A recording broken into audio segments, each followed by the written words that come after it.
दोस्तों नमस्कार। शाम की चाय के साथ 10 इम्पॉर्टेंट करंट अफेयर सेशन में आपका स्वागत है। आज दिनांक है 9 फरवरी 2021। तो चलिए आज के सभी इम्पॉर्टेंट प्रश्न को देख लेते हैं। भारत के प्रधानमंत्री नरेंद्र मोदी ने डोभी दुर्गापुर प्राकृतिक गैस पाइपलाइन सेक्शन किस राज्य में देश को समर्पित किया है? तो इस गैस पाइपलाइन सेक्शन को समर्पित किया गया है पश्चिम बंगाल में। इस गैस पाइपलाइन की लंबाई कितनी है? 348 किलोमीटर। ठीक है, साथ में याद रखना है यह प्रधानमंत्री ऊर्जा गंगा परियोजना का हिस्सा है। Most important. अगला प्रश्न देखते हैं। सनडांस फिल्म फेस्टिवल 2021 में किस भारतीय डॉक्यूमेंट्री फिल्म ने ऑडियंस अवार्ड जीता है?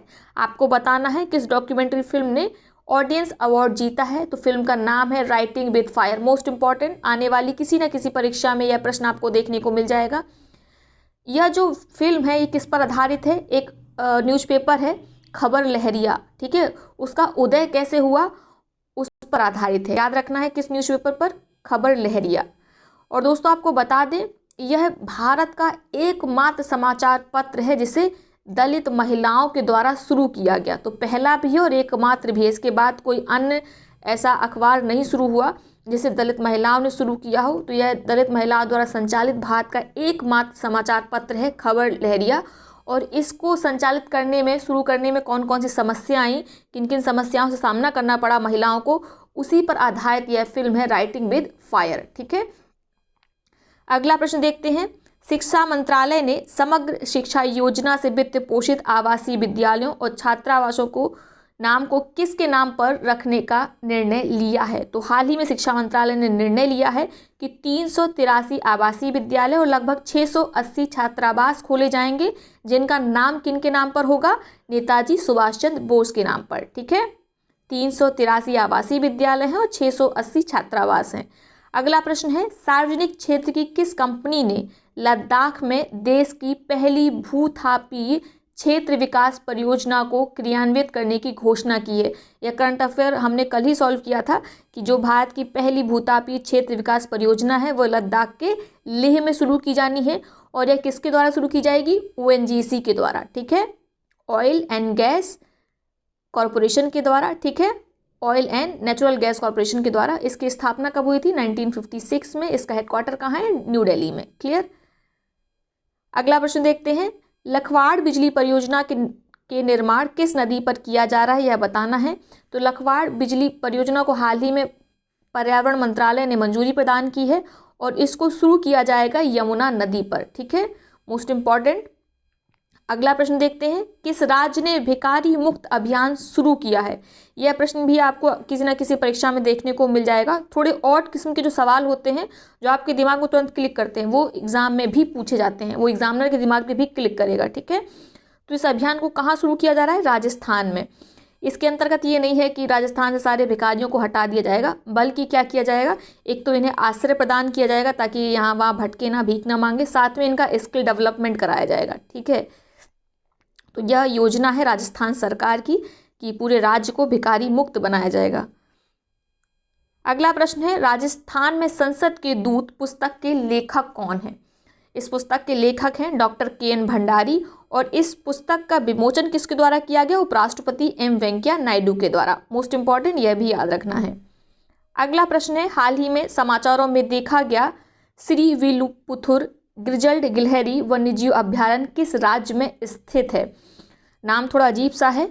श्रीविल्लिपुथुर ग्रिजल्ड गिलहरी वन्यजीव अभ्यारण्य यह स्थित है तमिलनाडु में। और जो केरल का पेरियार अभ्यारण्य है ना, उससे यह टच होता है, यानी कि इनकी सीमा साझा होती है।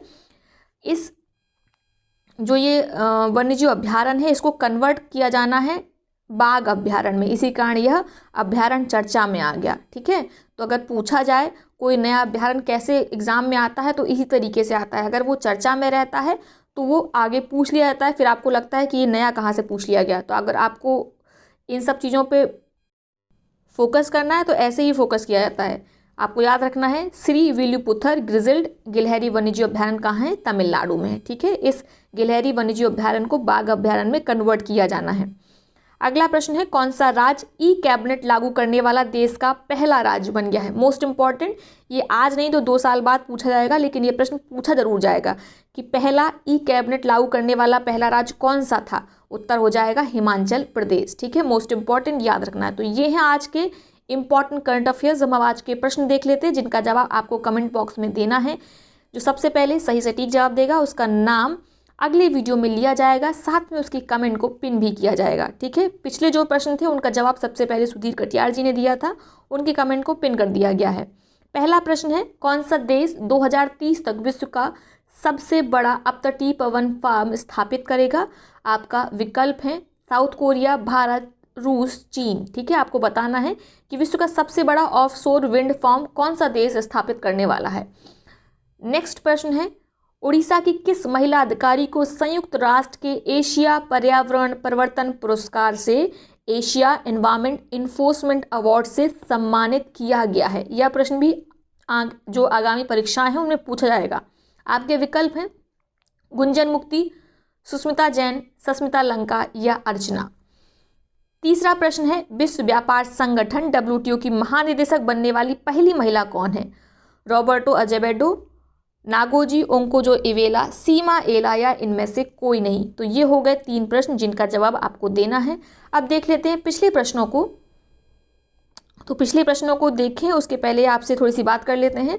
यदि आपने अभी तक टेलीग्राम चैनल को नहीं ज्वाइन किया है तो उसको ज्वाइन कर लीजिए, लिंक डिस्क्रिप्शन बॉक्स में दिया हुआ है। टेलीग्राम चैनल में डेली बेसिस पर GS की और करंट की क्विज कराई जाती है, साथ में आपको इम्पॉर्टेंट अपडेट्स भी दी जाती हैं।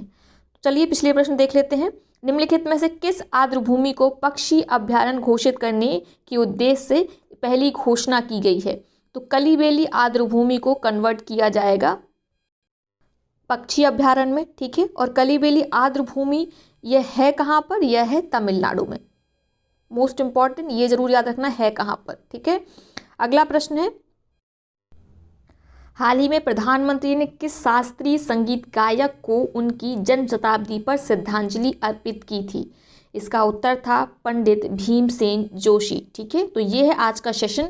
साथ में सुबह GS टेस्ट सीरीज आती है, उसको आप जरूर फॉलो किया करिए। उसमें जितने भी इंपॉर्टेंट प्रश्न हैं जो आगामी परीक्षाओं में आएंगे उनको हम कवर करते हैं, आप उसको फॉलो करिए, साथ में अपने दोस्तों के साथ शेयर ज़रूर करिए। ठीक है, फिलहाल आपको आज का सेशन अच्छा लगा तो वीडियो को लाइक करिएगा और अपने मित्र और सहपाठियों के साथ इसे शेयर अवश्य करिएगा। बहुत बहुत धन्यवाद।